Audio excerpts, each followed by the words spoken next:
I have booked Brett in for arena eventing at Poplar Park in a few weeks' time, so I thought it would be a good idea to take him cross-country schooling just to see how he gets on, and this is his first outing of 2020. So I just started off warming up Brett and then popped over a few of the smaller jumps just to get him going. And he was jumping really confident in the heat, and then he jumped over these 2 roll tops really nicely.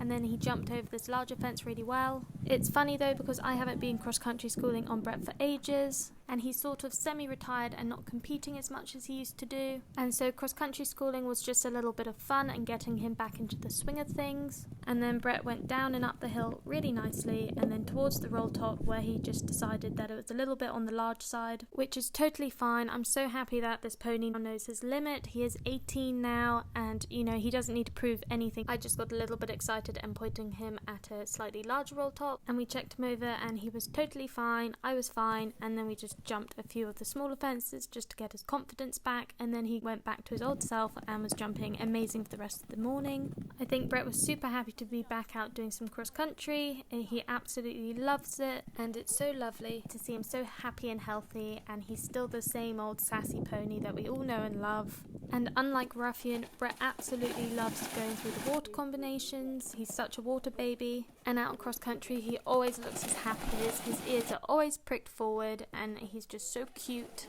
And I'm very excited to take him out competing in a few weeks' time.